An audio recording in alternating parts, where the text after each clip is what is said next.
Hi, this is Sarah Mikesell with thepigsite.com, and today we're here with Dr. Lisa Becton. She is the Director of Swine Health Research with the National Pork Board. So thanks for being with us today, Lisa. Thank you very much.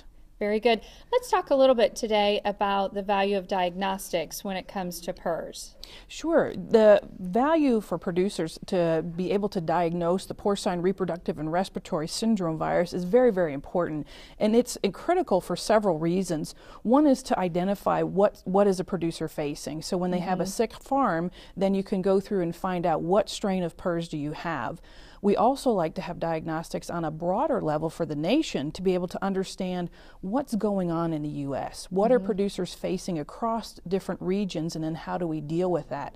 And then another very important reason is to be able to look at vaccines.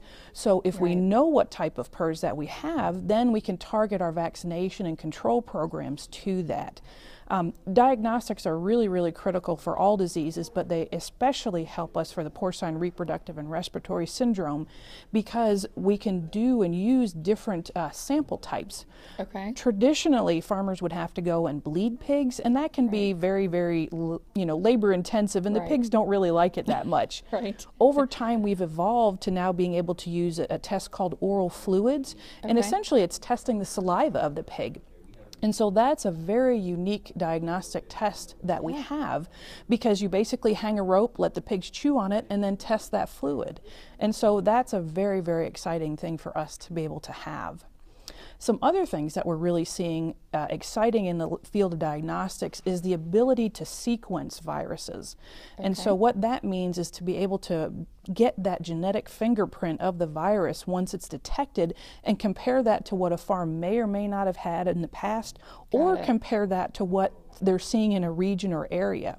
And so again, that helps us track the virus over time, but also helps us to come back to the vaccine issue and say, okay, what vaccine is best suited to help fight that disease? So diagnostics play a huge role in how we manage, control, survey a lot of these different diseases, especially porcine reproductive and respiratory syndrome. And when it comes to PRRS, what should a farmer or a producer look for? Like if he thinks there's something wrong with his herd, but he's not quite sure, what is one of those indicators that point him in that direction? You know, the syndrome it's a syndrome because there's a lot of different symptoms associated with it.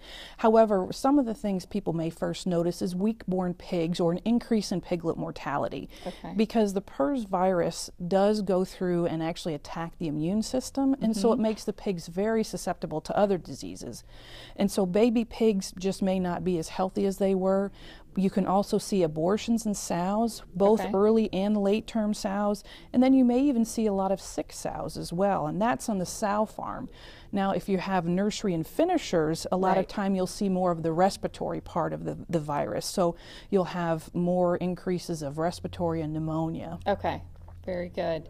So it sounds like there's the producer has to keep an eye out, but then it's bringing your veterinarian in and starting this diagnostic process. That is correct. So producers should work with their veterinarian to figure out what diagnostic test is more appropriate for them, and then also help to address the results and how do they take those results and put that into practice for control and management. Very good. Well, thanks so much for your time today, Lisa. Thank you very much. It's been great talking with you. Thank you.